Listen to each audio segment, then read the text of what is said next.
ഉസ്താദേ ഞങ്ങൾക്ക് വേണ്ടി ഒന്നും പറഞ്ഞില്ല എന്ന് പെങ്ങൾക്ക് പരാതി വേണ്ട.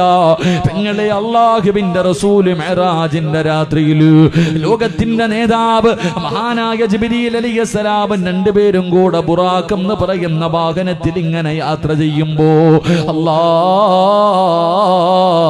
ഒരു ഖബർ പ്രകാശിക്കുകയാ, ഒരു ഖബർ പ്രകാശിക്കുകയാണ്. ആ ഖബറിന്റെ അകത്ത് നിന്ന് സ്വർഗത്തിന്റെ പരിമളം ഇങ്ങനെ അടിച്ചു വീശുകയാണ്. അല്ലാഹുവിന്റെ റസൂൽ ചോദിക്കുന്നു, ജിബ്രീൽ, ആ പ്രകാശിക്കുന്നത് എന്താണ് ജിബ്രീൽ? യാ റസൂലല്ലാഹ്, അതൊരു ഖബറാണ് നബിയേ. ആ ഖബറിന്റെ അകത്ത് നിന്ന് സ്വർഗത്തിന്റെ പരിമളം ഖിയാമത്ത് നാൾ വരെ അടിച്ചു വീശും നബിയേ. അല്ലാഹുവിന്റെ പ്രവാചകൻ ചോദിച്ചു, ഏത് പ്രവാചകന്റെ ഖബറാ? അത് പ്രവാചകന്മാരുടെ ഖബറല്ല, ഒരടിമ പെണ്ണിന്റെയും മക്കളുടെയും ഖബറാണ്. ഒരടിമയായ പെണ്ണിന്റെയും മക്കളുടെയും ഖബറാണ്. അല്ലാഹുവിന്റെ പ്രവാചകൻ പറഞ്ഞതിന്റെ അടുക്കലേക്കൊന്ന് പോകുവോ ജിബ്രീൽ? ഖബറിന്റെ ചാരത്ത് കിടന്നു ചെന്നപ്പോ അല്ലാഹുവിന്റെ റസൂൽ ചോദിച്ചു, ഈ അടിമ പെണ്ണാരാ? യാ റസൂലല്ലാഹ്, മാഷിത ബീബി റളിയല്ലാഹു തആല അൻഹയുടെ ഖബറാണ്. ആശിത എന്ന് പറയുന്ന ഒരടിമ പെണ്ണിന്റെയും മക്കളുടെയും ഖബറാണ്. അല്ലാഹുവിന്റെ റസൂൽ ചോദിച്ചു, ആശിതയാരാ? മൂസാ നബിയുടെ കാലഘട്ടത്തിൽ ജീവിച്ച പെണ്ണാണ്. ഫിർഔനിന്റെ കൊട്ടാരത്തിലെ വേലക്കാരിയാണ്. ഇസ്ലാമിലേക്ക് കടന്നു വന്നു. മൂസാ നബി പറഞ്ഞു കൊടുത്തു, ആശിത, എന്ത് നല്ല കാര്യം ചെയ്യാൻ തുടങ്ങുമ്പോഴും ബിസ്മില്ലാഹിർ റഹ്മാനിർ റഹീം, ബിസ്മി പറഞ്ഞിട്ടേ തുടങ്ങാവൂ. മാഷിത ബീബി റളിയല്ലാഹു തആല അൻഹ രാജാവിന്റെ കൊട്ടാരത്തിന്റെ നടുവിൽ മുടി ചീകുന്നതിന് വേണ്ടി ഒരു പുതിയ ചീപ്പെടുക്കുകയാ. മുടി ചീകുന്നതിന് വേണ്ടി ഒരു പുതിയ ചീപ്പെടുക്കുകയാ. അപ്പോഴാണ് മൂസാ നബി പറഞ്ഞത് ഓർമ്മ വരുന്നത്. മാഷിത ബീബി റളിയല്ലാഹു തആല അൻഹ അവിടെ ഇരുന്നു കൊണ്ട് പറഞ്ഞു, ബിസ്മില്ലാ. അവിടെ ബിസ്മി പറയുകയാണ്. ഫിറഔനിന്റെ മകള് കേൾക്കുകയാണ്, വാപ്പയുടെ ചെവിയിലെത്തിക്കുകയാണ്. പടച്ചവനെ, കൊട്ടാരത്തിലെ വേലക്കാരിയായ പെണ്ണ് മുസ്ലിമായെന്ന് പുറത്തറിഞ്ഞോ അതിനെക്കാരും വലിയ മാനക്കേടില്ലല്ലോ. ഫിറഔൻ ഒരുപാട് ഉപദേശിച്ചു നോക്കി, പക്ഷേ നാട്ടുകാരറിയാൻ തുടങ്ങി. കൊട്ടാരത്തിലെ വേലക്കാരി മൂസാ നബി അംഗീകരിച്ചെന്നറിയുമ്പോ, ഇസ്ലാമിലേക്ക് കടന്നുപോയെന്നറിയുമ്പോ വല്ലാത്ത മാനക്കേടായി. ഫിറഔന് നേതാക്കന്മാരെ മുഴുവനും വിളിച്ചുകൂട്ടി. അവസാനം യോഗം ഐക്യ കണ്ടേന ഒരു തീരുമാനമെടുത്തു. ഇവളെ എങ്ങനെയെങ്കിലും തിരിച്ചു കൊണ്ടുവരണം, എല്ലാവർക്കും മാതൃകയാകുന്ന രീതിയിൽ ഒരു ശിക്ഷ കൊടുക്കണം. അല്ലാഹ് എന്തേ ചെയ്തതെന്നറിയുമോ? ഒരു വലിയ ചട്ടിക്കകത്ത് എണ്ണ തിളപ്പിക്കുകയാ. പടച്ചവനെ, ഒരു വലിയ ചട്ടിക്കകത്ത് എണ്ണ തിളപ്പിച്ചു. തിളയ്ക്കുന്ന എണ്ണയുടെ മുന്നിലേക്ക് മാസിത്താനെ കൊണ്ട് നിർത്തി. ശത്രുക്കൾ ചോദിച്ചു, മാസിത്ത, നിന്റെ തീരുമാനത്തിൽ വല്ല മാറ്റവുമുണ്ടോ? നിന്റെ തീരുമാനത്തിൽ വല്ല മാറ്റവുമുണ്ടോ? മാഷിത്ത പറഞ്ഞ്, എന്നെ കൊന്നാലും ഞാൻ മടങ്ങി വരൂല. എന്നെ നിങ്ങൾ കൊന്നാലും ഞാൻ മടങ്ങി വരൂല. അള്ളാന്റെ ദീനാണ് വലുതെന്ന് പറയുമ്പോ ശത്രുക്കൾ പറഞ്ഞു, നോക്കൂ മാഷിത്ത, ആ കൊണ്ടുവരുന്നത് ആരെയാണെന്ന് നോക്കൂ മാഷിത്ത. തന്റെ 7 വയസ്സുള്ള പൊന്നുമോള് 9.5 മാസക്കാലം ഗർഭം ചുമന്ന് മരണവേദനയുടെ വേദനയും നൊന്ത് പ്രസവിച്ച തന്റെ പൊന്നുമോള് ശത്രുക്കൾ പിടിച്ചു കൊണ്ടുവന്ന് തിളച്ച എണ്ണയുടെ മുകളിൽ ഇങ്ങനെ കെട്ടി നിർത്തുകയാ. മാഷിത്ത, മാറ്റമുണ്ടോ? ഇല്ലെങ്കിൽ നിന്റെ പൊന്നുമോളെ തിളച്ച എണ്ണയ്ക്കകത്തിട്ട് പൊരിക്കും മാഷിത്ത.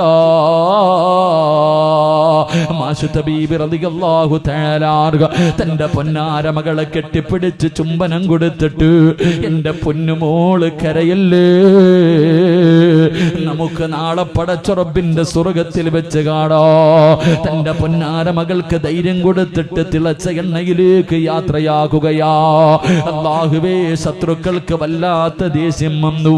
രണ്ടാമത്തെ കുഞ്ഞിനെയും കൊണ്ടുവരികയാണ്. ഇതുപോലെ നിർത്തിയിട്ട് ചോദിച്ചു, മാറ്റമുണ്ടോ? മാജിത്ത പറഞ്ഞ ഒരു മാറ്റവുമില്ല. രണ്ടാമത്തെ കുഞ്ഞിനെയും എണ്ണയ്ക്കകത്തിട്ട് കരിക്കുകയാ. മൂന്നാമതായി കൊണ്ടുവന്നതാരെയെന്നറിയുവോ? പാല് കുടിക്കുന്ന പൊന്നുമോ. ചോര കുഞ്ഞിനെ കൊണ്ടുവന്ന് തിളച്ച എണ്ണയുടെ മുകളിൽ ഇങ്ങനെ നിർത്തിയിട്ട് ശത്രുക്കള് വിളിക്കുന്നു, മാഷിത്താ നിന്റെ പൊന്നുമോനെയൊന്ന് നോക്കൂ മാഷിത്താ. മാഷിത്ത ബീവി റളിയല്ലാഹു തആല അൻഹയുടെ കണ്ണ് നിറയുകയാ. കാരണം പാല് കുടിക്കുന്ന പൊന്നുമോന കണ്ടു കൊതി തീർന്നിട്ടില്ലല്ലോ. അവനെ തിളച്ച എണ്ണയ്ക്കകത്തേക്ക് യാത്രയാക്കാൻ കഴിയുന്നില്ല. മാഷിത്ത ബീവി കരയുകയാണ്. ശത്രുക്കൾ വിചാരിച്ചു മാഷിത്ത ബീവി തോറ്റുപോയെന്ന്. എല്ലാവരും ചുറ്റുഭാഗത്ത് നിന്ന് കളിയാക്കുകയാണ്. പാല് കുടിക്കുന്ന പൊന്നുമോ നോക്കുമ്പോ എല്ലാവരും ഉമ്മാനെ കളിയാക്കുന്നു. ഉമ്മ മാത്രം നിന്ന് കരയുകയാണ്. ഉമ്മാനെ കളിയാക്കിയവരുടെ മുഴുവനും ശബ്ദം നിർത്തിയത് എങ്ങനെയെന്നറിയുവോ? ആ പാല് കുടിക്കുന്ന പൊന്നുമോര് അവൻ വിളിച്ചു, യാ ഉമ്മാ ഇക്തഹമീ. അല്ലാഹു പാല് കുടിക്കുന്ന കുഞ്ഞിന് സംസാരിക്കാൻ കഴിവ് കൊടുക്കുമ്പോ ആ കുഞ്ഞ് വിളിക്കുന്ന ഉമ്മ, ഇവന്മാരുടെ മുന്നിൽ തോറ്റു കൊടുക്കല്ലേ ഉമ്മ. അള്ളാന്റെ ദീനാണ് വലുത്, അള്ളാന്റെ ദീനാണ് വലുത്. നമ്മളൊക്കെ മുസ്ലിമീങ്ങളാണുമ്മ, ഇവന്മാരുടെ മുന്നിൽ തോറ്റു കൊടുക്കല്ലേ ഉമ്മ. എന്നെ ചിരിക്കുന്ന മുഖത്തോടെ എന്നെ ഒന്ന് യാത്രയാക്കുമ്മ. എനിക്ക് നിങ്ങളുടെ ചിരിക്കുന്ന മുഖം കണ്ടിട്ട് പോകാരോ. പിന്നെയും ഉമ്മ കരയുമ്പോ ആ പൊന്നുമകൻ ഉമ്മയോട് ചോദിച്ച ചോദ്യം എന്തെന്നറിയുവോ? ഉമ്മാ, ദുനിയാവിലെ തീ സഹിക്കാൻ നമ്മളെ കൊണ്ട് കഴിയുമുമ്മാ, പക്ഷേ പടച്ചുറപ്പിന്റെ നരകത്തിന്റെ തീയുണ്ടല്ലോ, താങ്ങാൻ കഴിയില്ല ഉമ്മ. എന്റെ ഉമ്മാനെ കൊണ്ടത് താങ്ങാൻ കഴിയുവോ? മാഷിത്ത ബീബി റളിയല്ലാഹു തആല അൻഹ ഓടി വന്ന് തന്റെ പൊന്നുമോന് ചുംബനം കൊടുത്തിട്ട് യാത്രയാക്കുകയാ. 3 മക്കളും മരിച്ചു. ഫിറഔന് മാഷിത്തയോട് ചോദിച്ചു, മാഷിത്താ നിന്റെ വിശ്വാസത്തിന്റെ മുന്നില്, നിന്റെ ഈമാനിന്റെ മുന്നില് ഞാൻ തോറ്റുപോയി മാഷിത്താ. ഇതാരാ പറഞ്ഞതെന്നറിയോ? അന്ന റബ്ബുക്കുമുൽ അലാ, ഞാനാണ് റബ്ബെന്ന് പറഞ്ഞ ഫിറഔൻ തന്റെ കൊട്ടാരത്തിലെ ഒരു വേലക്കാരിയായ മുസ്ലിം പെണ്ണിന്റെ ഈമാനിന്റെ മുന്നിൽ തോറ്റുപോയെങ്കിൽ പെങ്ങള് അതേ പരമ്പരയിലല്ലേടി നീയും ജനിച്ചത്? ആ രക്തമല്ലേ നിന്റെ ശരീരത്തിൽ ഒരുങ്ങുന്നത്?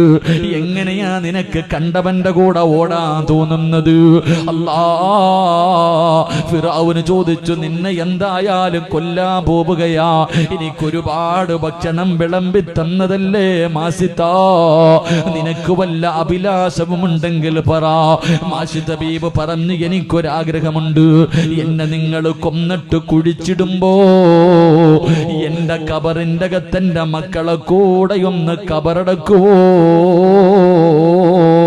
അല്ലാഹുവേ, ഫിർഔൻ അങ്ങനെ ഒരു കരുണ കാണിച്ചു. യാ റസൂലല്ലാഹ്, ആ പെണ്ണിന്റെ കബറാണ് നബിയേ, സ്വർഗത്തിന്റെ പരിമളം അടിച്ച് വീശും നബിയേ. ചരിത്രം നമുക്ക് പറഞ്ഞു തരുമ്പോ ഈ സദസ്സിലിരുന്ന് കൊണ്ട് കൈപൊക്കിയ മനുഷ്യ, നിന്റെ 6 അടി മണ്ണിന്റെ അകത്ത് വെളിച്ചമാ, നിന്റെ 6 അടി മണ്ണ് പ്രകാശിക്കുകയാ, നിന്റെ കബറിന്റെ അകത്ത് സ്വർഗത്തിന്റെ പരിമളം അടിച്ച് വീശുമെന്ന് നബി മുഹമ്മദ് മുസ്തഫ സല്ലല്ലാഹു അലൈഹി വസല്ലമ തങ്ങൾ പറയുമ്പോ 5-ാമത്തെ പ്രതിഫലം അതാണ്. 6-ാമത്തെ പ്രതിഫലം എന്തേ?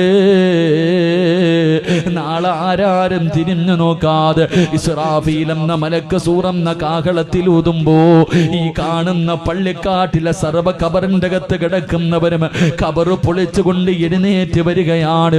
പട്ടിയുടെ കോലത്തില്, പന്നിയുടെ കോലത്തില്, കഴുതയുടെ രൂപത്തില്, പേപ്പട്ടിയുടെ രൂപത്തില്, പിന്താരത്ത് കൊടികുത്തി വെച്ച് വരുന്നവർ, നടന്നു വരുന്നവർ, ഇടഞ്ഞു വരുന്നവർ, ഉഹദ് മലയോളം വലിപ്പമുള്ള വയറ് വലിച്ചു കൊണ്ടുവരുന്നവർ, 41 വിഭാഗത്തിൽ അള്ളാഹുവിന്റെ പ്രവാചകന്റെ സമുദായം നാളെ ഖബറിന്റെ അകത്ത് നിന്ന് റബ്ബിന്റെ കോടതിയിലേക്ക് കടന്നു വരുമ്പോ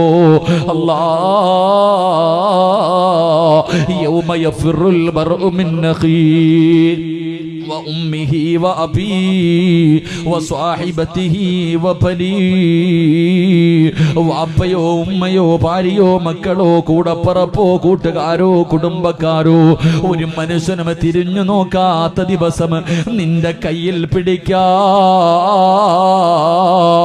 നാളെ പടച്ചുറപ്പിന്റെ കോടതിയില് മുത്തുനബിയുടെ ചാരത്ത് ചെന്നിട്ട് അസ്സലാത്തു വസ്സലാമു അലൈക യാ സയ്യിദി യാ റസൂലല്ലാഹ് എല്ലാവരും നഫ്സി നഫ്സി എന്ന് പറഞ്ഞു ഓടുന്ന ദിവസം നിന്നെ കാത്ത് നിൽക്കുവടാ പൊന്നുമോനെ പെങ്ങളെ, നിന്നെ കാത്ത് നാളെ പ്രവാചകൻ ഹൗദുൽ കൗസറിന്റെ ചാരത്ത് നിൽക്കുകയാണ്. പടച്ചവന്റെ പ്രവാചകന്റെ അതാ കുടുംബക്കാരനല്ലേ, അല്ലാഹുവിന്റെ റസൂലിന്റെ അതിഥിയല്ലേ. ഹൗദുൽ കൗസർ നിന്നെ കുടിപ്പിച്ചിട്ട് പടച്ച റബ്ബിന്റെ സ്വർഗത്തിലേക്ക് അല്ലാഹുവിന്റെ റസൂലിന്റെ അതിഥിയായി നിന്നെ കടത്തി വിടുമെന്ന് നബി മുഹമ്മദ് മുസ്തഫ സല്ലല്ലാഹു അലൈഹി വസല്ലം. അല്ലാഹു നമുക്ക് ഈമാൻ നൽകി അനുഗ്രഹിക്കുമാറാകട്ടെ.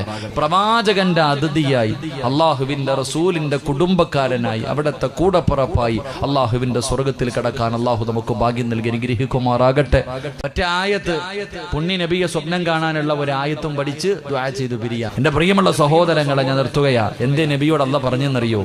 ജിബ്രീൽ അലൈഹിസ്സലാം വന്നിട്ട് പറഞ്ഞു, നബിയെ, ഇസ്ലാമിലേക്ക് ജനങ്ങൾ മുഴുവൻ ഇങ്ങനെ പടർന്നുകൊണ്ടിരിക്കുക, ഇസ്ലാം ലോകം മുഴുവനും പടർന്നുകൊണ്ടിരിക്കുന്നു, ദീനിലേക്ക് ജനങ്ങൾ ഒഴുകിക്കൊണ്ടിരിക്കുക. അതുകൊണ്ട് ഫസബ്ബിഹു ബിഹംദി റബ്ബിക വസ്തഗ്ഫിറുഹു ഇന്നഹു കാന തവ്വാബ. സ്വന്തം കാര്യം നോക്കിക്കൊള്ളാൻ. അതാ പച്ച മലയാളം. റസൂലുള്ളാഹി തങ്ങളോട് പറഞ്ഞു, അല്ലാഹുവിലേക്ക് മടങ്ങി പോകാൻ സമയമായി. ഫസബ്ബിഹു ബിഹംദി റബ്ബിക വസ്തഗ്ഫിറുഹു. ഇസ്തിഗ്ഫാർ അധികരിപ്പിച്ചോ, ഇബാദത്തുകൾ അധികരിപ്പിച്ചോ. അവസാന യാത്രയ്ക്ക് ഒരുങ്ങിക്കൊള്ളാൻ ജിബ്രീൽ അലൈഹിസ്സലാം എന്ന് പറഞ്ഞു കൊടുത്ത സൂറത്താ ഞാൻ ഓതിയെ. എനിക്ക് നിങ്ങളോടും പറയാനുള്ളത്, വാപ്പ, ഇത്രയും കാലം ഭാര്യയും മക്കൾക്കും കുടുംബക്കാർക്കും വേണ്ടി ജീവിച്ചു. നിനക്ക് വേണ്ടി നീ ഒന്നും ചെയ്തു വെച്ചിട്ടില്ല. എപ്പോഴെവിടെ വെച്ചാണെന്നറിയില്ല, എപ്പോഴെവിടെ വെച്ചാ മരണം വരുന്നെന്നറിയില്ല. വാപ്പ, എന്തെങ്കിലും ഒന്ന് ചെയ്തു വെക്ക്. അള്ളാഹു നമുക്ക് ഈമാൻ നൽകി അനുഗ്രഹിക്കുമാറാകട്ടെ. സ്നേഹം കൊണ്ട് പറയാ, ഞാനാ നിന്റെ കടമോൻ, നിങ്ങളുടെ മകനെ പോലെ ഞാൻ പറയാ. സ്വന്തം ജീവിതത്തിലേക്ക് 6 അടി മണ്ണി പോകുമ്പോ എന്തെങ്കിലും നീ ചെയ്തു വെക്ക്. ഭാര്യയ്ക്കും മക്കൾക്കും വേണ്ടി ജീവിക്കണ്ട, ചെയ്യണ്ടെന്നല്ല, ചെയ്തിട്ട് വലിയ പ്രയോജനമൊന്നുമില്ല. എൻ്റെ പ്രിയപ്പെട്ടവരെ, ഇന്നലെ കൊല്ലത്ത് ഞാനൊരു വൃദ്ധസദനത്തിൽ പോയി. നമ്മുടെ കുറെ ചെറുപ്പക്കാർ വൃദ്ധസദനത്തിലായിരുന്നു. ഞാൻ പോയി. അല്ലാഹുവേ, പടച്ചവനെ, ഇന്നലെ പ്രസംഗിച്ചപ്പോൾ അച്ഛന്മാര് കരയാ. ഏറ്റവും വലിയ പണക്കാരനായ ഒരു അച്ഛനും അവിടെ ഉണ്ട്. ഒരുപാട് 4 മക്കൾ, കോടീശ്വരന്മാരായ 4 മക്കളുള്ള ഒരു അച്ഛൻ. എൻ്റെ മനസ്സ് നിറഞ്ഞുപോയി. ഓരോ അമ്മമാര് പറയാ, മോനെ, ഒരിത്തിരി ചോറ് വാരിയിട്ട് മോൻ്റെ കൈ കൊണ്ടതാ, മോൻ്റെ കൈ കൊണ്ട് ഇത്തിരി ചോറ്. ഞാൻ സത്യം പറഞ്ഞാൽ ഞാൻ ചോറിങ്ങനെ വിട്ടുകൊടുക്കും. ഇല്ല, കൈ കൊണ്ട് വാങ്ങി വാരുത്താ മോനെ. ആ പാവങ്ങളുടെ കയ്യിലെ അച്ഛനും അമ്മമാരുടെ കയ്യിലേക്ക് ഞാനൊരു പിടി ഭക്ഷണം വാരി വെച്ചപ്പോ ഞങ്ങളുടെ അല്ലാഹുവേ പടച്ചവനെ, ചില അമ്മമാര് ചോദിച്ചു, മോൻ്റെ കയ്യിലൊന്ന് മുത്തിക്കോട്ടെ. എൻ്റെ പ്രിയപ്പെട്ട സഹോദരങ്ങൾ, അല്ലാഹു നമുക്ക് ഈമാൻ നൽകി അനുഗ്രഹിക്കുമാറാകട്ടെ. വൃദ്ധസദനങ്ങളൊക്കെ വല്ലാതെ വർദ്ധിക്കുന്ന കാലവ. ആർക്കും വേണ്ട, എല്ലാവരും കൊണ്ട് കളയുക. പാപ്പാനെ ഉമ്മാനെയൊക്കെ നോക്കാനും പിടിക്കാനൊന്നും ആർക്കും സമയമില്ല. എല്ലാത്തിനും പണം മതി, എല്ലാം പണം മതി.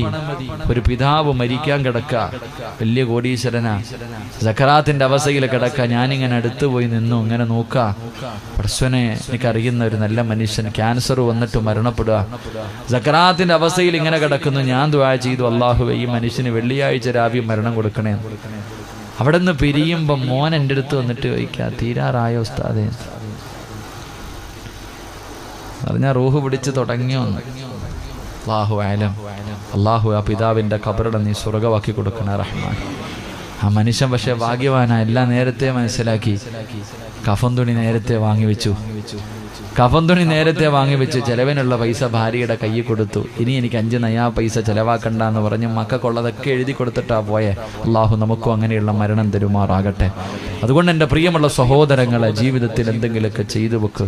മഹാനായി നബി മുഹമ്മദ് മുസ്തഫ സ്വല്ലല്ലാഹു അലൈഹി വസല്ലമ തങ്ങളാണ് മരണത്തിന്റെ വേളയിൽ ആയിഷ ബീവി റളിയല്ലാഹു തആല അൻഹയുടെ നെഞ്ചത്ത് റസൂലുള്ളാഹി തങ്ങൾ കിടക്കുമ്പോൾ വേദന സഹിക്കാൻ കഴിയാതെ വലത് കൈ ഉയർത്തിയിട്ട് അടുത്ത് കൊണ്ടുവച്ചിരുന്ന വെള്ളത്തിൻ്റെ അകത്ത് കൈയിട്ടിട്ട് നബി മുഹമ്മദ് മുസ്തഫ അല്ലാഹുവിന്റെ റസൂൽ സല്ലല്ലാഹു അലൈഹി വസല്ലം തങ്ങൾ ഫാത്തിമ ബീബി വെള്ളം കൊണ്ടുവന്ന് അടുത്ത് വെച്ചു കൊടുത്തപ്പോ മരണവേദന താങ്ങാൻ കഴിയാതെ വലത് കൈകൊണ്ട് വെള്ളപാത്രത്തിൽ കൈയിട്ടിട്ടു പ്രവാചകൻ തന്റെ മുഖം ഇങ്ങനെ തുടയ്ക്കുക. റസൂലുള്ളാഹി തങ്ങൾ പറഞ്ഞു, ആയിഷ, ഇന്ന ലാ ഇലാഹ ഇല്ലല്ലാഹ് ലാ ഇലാഹ ഇല്ലല്ലാഹ് ഇന്ന ലിൽ മൗതി ലസഖറ. നബി സല്ലല്ലാഹു അലൈഹി വസല്ലം തങ്ങൾ വെള്ളം കോരി മുഖത്തൊഴിച്ചിട്ട് പറയാം, മരണത്തിന് വല്ലാത്ത വേദനയാ മോളെ ആയിഷ. ഫാത്തിമ, മരണത്തിന് വല്ലാത്ത വേദനയാ. ഇതാരാ പറഞ്ഞത്? ഈ ലോകം തന്നെ സൃഷ്ടിക്കാൻ കാരണക്കാരനായ നബി മുഹമ്മദ് മുസ്തഫ. പാപ്പ അസ്രായിൽ അലൈഹിസ്സലാമിനോട് അള്ളാഹുവിന്റെ റസൂല് പറയുന്നു, അസ്രായിലെ ഒന്ന് പതുക്കെ പിടിക്ക അസ്രായിലെ, എന്നെ കൊണ്ട് പറ്റണില്ല താങ്ങാൻ, എന്തൊരു വേദനയാ അസ്രായിൽ. അസ്രായിൽ അലൈഹിസ്സലാം കരഞ്ഞുകൊണ്ട് പറയാ, നബി എനിക്കറിയില്ല നബി ഇതിനെക്കാളും മയമായിട്ട് പിടിക്കാൻ.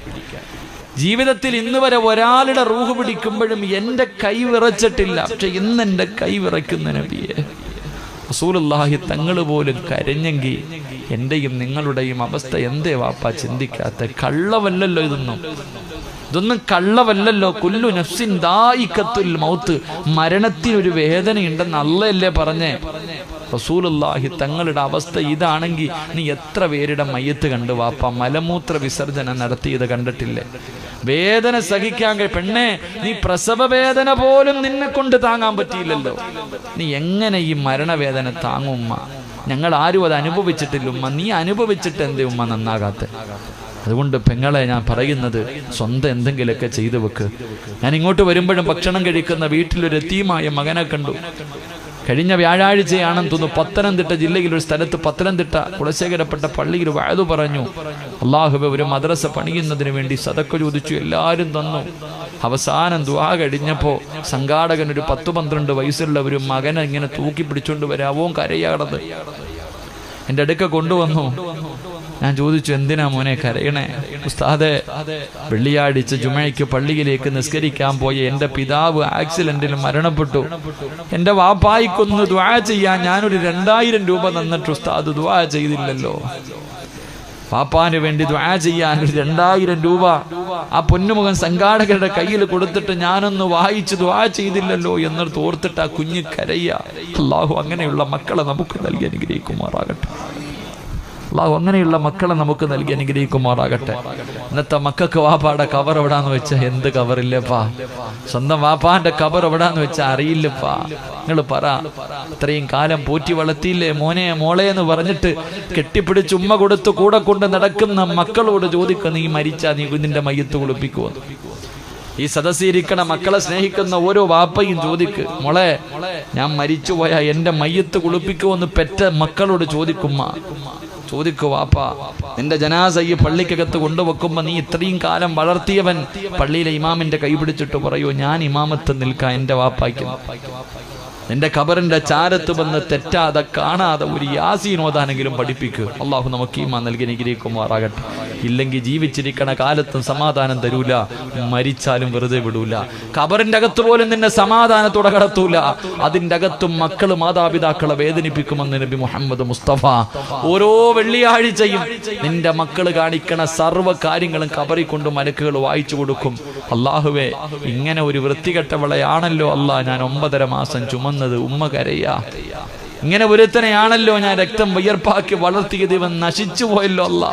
വാപ്പയും ഉമ്മയും ഖബറിന്റെ അകത്ത് കിടന്ന് ശപിക്കുമെന്ന് നബി മുഹമ്മദ് മുസ്തഫ. അല്ലാഹു നമ്മുടെ മാതാപിതാക്കളുടെ ഖബർ അല്ലാഹു വിശാലമാക്കുമാറാകട്ടെ. അതുകൊണ്ട് എനിക്ക് പറയാനുള്ളത്, ജീവിച്ചിരുന്നപ്പോഴേ സമാധാനം കൊടുക്കാൻ പറ്റിയിട്ടില്ല, മരിച്ചതിന് ശേഷമെങ്കിലും ആ പാവങ്ങളോട് കരുണ കാണിക്കുക. അതുകൊണ്ട് എൻ്റെ ഉമ്മമാരോട് പറയാനുള്ളത്, എപ്പോഴെവിടെ വെച്ചാണെന്നറിയില്ല ഉമ്മ അസ്രായിൽ വരുന്നത്, എപ്പോഴെവിടെ വെച്ചാണെന്നറിയില്ല. പണ്ടായിരുന്നു ക്യാൻസറൊക്കെ, ഇപ്പം മരിക്കാൻ ഒരു രോഗവും വേണ്ട വാപ്പ. പെട്ടെന്ന് മനുഷ്യർ വീണ് മരിച്ചു പോകുന്നു. അതുകൊണ്ട് അവസാനം കബറിലേക്ക് പോകുമ്പോൾ തെണ്ടാൻ വേണ്ടി വെക്കരുത്. മക്കളുടെ മുന്നിൽ കിടന്ന് കബറിൽ കിടന്നിട്ട് ഓരോ വാപ്പയും ഉമ്മയും യാചിക്ക, അല്ലാഹുവേ ലോകത്താരെങ്കിലും എനിക്ക് വേണ്ടി ദുആ ചെയ്യണേ. സ്വന്തം മാതാപിതാക്കളെ യാചിപ്പിക്കുന്ന മക്കളാക്കരുത്. അല്ലാഹു നമുക്ക് ഈമാൻ നൽകുമാറാകട്ടെ. അല്ലാഹു നമുക്ക് ഈമാൻ നൽകുമാറാകട്ടെ. അതുകൊണ്ട് ജീവിതത്തിൽ എന്തെങ്കിലുമൊക്കെ ചെയ്തു വെക്കുക, നല്ല കാര്യങ്ങൾക്കൊക്കെ കൂട്ടി നിൽക്കുക. അല്ലാഹു ഖൈറും ബറക്കത്തും നൽകുമാറാകട്ടെ. ഖുർആനിൽ ബിസ്മി ഇല്ലാത്തൊരു സൂറത്തുണ്ട്. ഏത് സൂറത്താ? ഉറക്കപ്പറ. അവന് ബോധമുണ്ട്. ഏതോ യൂണിഫോം ഇട്ടേക്കണത് നീ? ശരി. അല്ലാഹു അവനെ സാലിഹായ സന്താനങ്ങൾ പെടുത്തുമാറാകട്ടെ. പിള്ളേരെന്തെങ്കിലുമൊക്കെ പറയാൻ പേടിയാ. വെറുതെ നമ്മളെന്തെങ്കിലും പറയാം, അമ്മമാരുടെ മറുപടി കേട്ടാൽ നമ്മൾ ശശിയായി പോകും. അങ്ങനെ കാഞ്ഞ ബുദ്ധിയാ പിള്ളേർക്കൊക്കെ. ഒന്നും ചോദിക്കല്ലേ, ഭയങ്കര ബുദ്ധിയാ. ഒരു ഉസ്താദ് മദ്രസയിൽ പാഠമെടുക്കുന്നു, ലോകം അവസാനിക്കുന്നതിൻ്റെ അടയാളങ്ങൾ. ഉസ്താദ് പറഞ്ഞു കൊടുത്തു, പെണ്ണുങ്ങൾ അധികരിക്കും, ആണുങ്ങൾ കുറയും. ഇത് ലോക അവസാനത്തിൻ്റെ അടയാളമാണ്.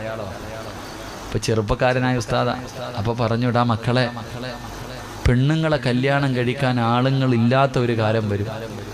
ഏകദേശം അന്ന് ഒരാണിന് 50 പെണ്ണെന്ന സെൻസസ് ചെയ്യാമെന്നാളാവുമ്പോൾ. ഇന്ന് പെണ്ണുങ്ങളെ തേടി ആണുങ്ങൾ അങ്ങോട്ട് പോകും, അന്ന് ആണുങ്ങളെ തേടി പെണ്ണുങ്ങൾ ഇങ്ങോട്ട് വരും. ഉസ്താദ് പറഞ്ഞു, അന്ന് അള്ളാനെ പേടിയുള്ള ചെറുപ്പക്കാർ ഓടുന്ന 50 എണ്ണം പുറകെ വരും. ഉസ്താദ് പറയാ, ചെറുപ്പക്കാരൊക്കെ ഓടും, അള്ളാനെ പേടിയുള്ളവരൊക്കെ രക്ഷപ്പെടാൻ വേണ്ടി ഓടും, പെണ്ണുങ്ങൾ പുറകെ ഓടുമെന്ന്. അപ്പോൾ ഏറ്റവും പുറകെ ഇരുന്നിട്ട് ഒരു ചെറിയ പയ്യൻ തൻ്റെ കൂട്ടുകാരൻ്റെ ചെവി പറയാ, അളിയ ജീവിക്കുവാണെങ്കിൽ ആ കാലഘട്ടത്തിൽ ജീവിക്കണം. 50 എണ്ണം അറുമാദിക്കാന്നാണ് പറയണേ. എൻ്റെ വാപ്പ ഒരെണ്ണത്തിനെ കൊണ്ട് പെടുന്ന പാടെന്തായിരിക്കും? വീട്ടിലെങ്ങും പോയിട്ട് ഒന്നും ചോദിച്ചേക്കരുത്, അറ്റാക്ക് വന്നു പോകും. അല്ലാഹ് റഹ്മാനെ, നമ്മുടെ മക്കളെയൊക്കെ നീ നന്നാക്കി തരണേ റഹ്മാൻ. നമ്മുടെ മക്കളെയൊക്കെ നീ സാലിഹീങ്ങളാക്കണേ റഹ്മാൻ. ഇപ്പം എന്താ ഇൻഷാ അല്ലാഹ് സൂറത്തു തൗബ, ബിസ്മി ഇല്ലാത്ത സൂറത്ത. ആ സൂറത്തു തൗബയുടെ ഏറ്റവും അവസാനം ഒരായത്തുണ്ട്. ലഖദ് ജാഅക്കും റസൂലും മിൻ അൻഫുസിക്കും എന്ന് തുടങ്ങുന്ന 3-4 വരി മാത്രമുള്ള ചെറിയ ഒരായത്ത്. ഇത് നമസ്കാരം കഴിഞ്ഞ് ഒരു പ്രാവശ്യം ഓതിയാൽ മരിക്കുന്നതിന് മുമ്പ് ലോകത്തിൻ്റെ നേതാവിനെ സ്വപ്നം കാണാം. അള്ളാഹു ഭാഗ്യം തരുമാറാകട്ടെ. അള്ളാഹു ഭാഗ്യം തരുമാറാകട്ടെ. ഇൻഷാ അല്ലാഹ് ഓതിക്കൂടെ പിണക്കം കളന്നിട്ട് ഒരു ഇൻഷാ അല്ലാഹ് ഉറക്കെ പറഞ്ഞേ. ഇൻഷാ അല്ലാഹ്.